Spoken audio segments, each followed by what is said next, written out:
Hi hello welcome to చిట్టి లాక్స్ అండి. ఈరోజు నేను రసం పెట్టబోతున్నాను. సడన్గా చూసేసరికి రసం పౌడర్ అయిపోయిందండి. అందుకని చెప్పేసి రసం పౌడర్ తయారు చేస్తున్నాను. మీరు కూడా నేర్చుకోండి. రాని వాళ్ళు పెద్దవాళ్ళందరికీ వచ్చు, కానీ పిల్లలకి రాదు కదా. చిన్నపిల్లలకి అది కొత్తగా పెళ్ళైన వాళ్ళకి కానీ, అలా బ్యాచులర్కి కానీ, హాస్టల్లో చదువుకునే వాళ్ళకి కానీ, రూమ్ తీసుకొని చదువుకుంటారు కదా, అలాంటి వాళ్ళకి వంట చేసుకుంటారు కదా అక్కడే, అలాంటి వాళ్ళకి రాదు కదా. నేర్చుకోండి. నేను చూపిస్తాను ఏమేం కావాలో పదార్థాలు. జీలకర్ర అండి, కందిపప్పు, బియ్యం, ఎండుమిర్చి, ధనియాలు, ఇది వచ్చేసి మిరియాలండి, కరివేపాకు. ఇవన్నీ ఫ్రై చేసుకొని బాగా మాడకుండా ఫ్రై చేసుకొని మనం రసం పౌడర్ చేసుకోవాలండి. చల్లారినాక రసం పౌడర్ చేసుకోవాలి. తగినంత ఉప్పు వేసుకోవాలండి. ఇప్పుడు మీకు చూపిస్తాను. ఇక్కడ బాండీ ఏడెక్కుతుంది, అందులో వేసి ఫ్రై చేసుకున్నాం.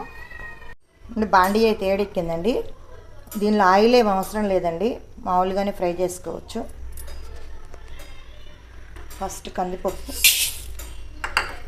ఒక్కొక్కటిగా ఫ్రై చేసుకొని ఒక దానిలో వేసేస్తే అది ఎంత చల్లారుతుంది. చల్లారినాక మిక్సీ పట్టుకోవాలండి.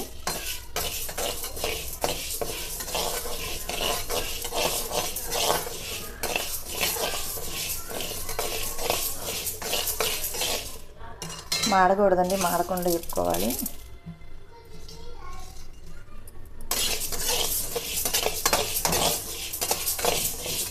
మంచి ఫ్లేవర్ వస్తుందండి. ఏ పప్పు అయినా వేగినప్పుడు అప్పుడు తీసేయాలి.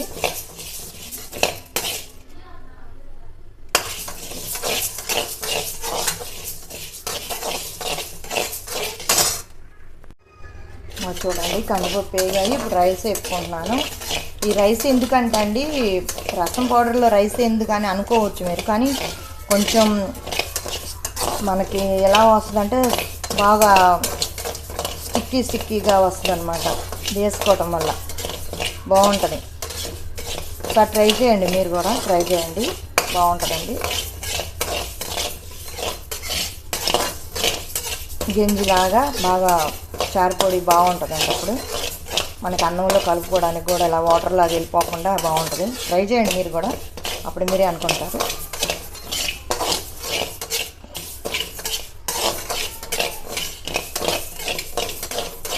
గుప్పిడి చాలండి, గుప్పిడి వేసుకోవచ్చు, ఎక్కువ వద్దు. మళ్ళా ఇప్పుడు వచ్చేసి ధనియాలండి. ధనియాలు ఎందుకంటే మంచి ఫ్లేవర్ని ఇస్తుంది, ఇంకొకటి సలవ చేస్తుందండి. సలవ చేసి మన ఒంట్లోని చెడుని బయటికి పంపిస్తుంది. అందుకని ధనియాలు ప్రతి ఒక్క దినుసులకి ఒక్కొక్క ఇది ఉందండి. అందుకని ప్రతి ఒక్క దినుసుకి సువాసన ఇస్తుంది, కానీ మంచికి మన ఒంటికి మంచి చేస్తుంది ప్రతి ఒక్కటి. కొట్లలో కొనుక్కొచ్చుకునే చాలా కల్తీలు ఉంటాయండి, అన్ని కల్తీలు. మన చేతితో చేసుకుంటే మనకి ఇంకా అప్పుడు బాగుంటుందండి. కొట్లలో తెచ్చుకునేవన్నీ కల్తీయే. కుదిరినంతలో మనమే చేసుకోవాలి.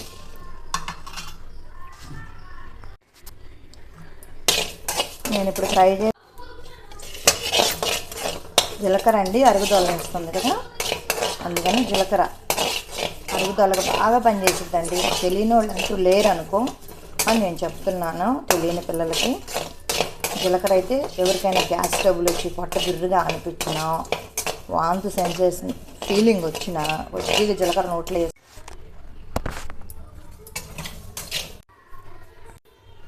ఇవ్వండి. బాగా వేపుకున్నాను, అన్నీ మంచిగా చల్లారిపోయినాయి. ఇప్పుడు మనం మిక్సీ పట్టుకున్నామండి మెత్తగా. కరివేపాకు వేయటం వల్ల మంచి ఫ్లేవర్ వస్తుందండి. ఇంకా చూసారండి, ఇలా మెత్తగా వేసుకొని గట్టి మూత కంటైనర్ కూడా తీసుకొని దానిలో పెట్టుకోవటమేనండి.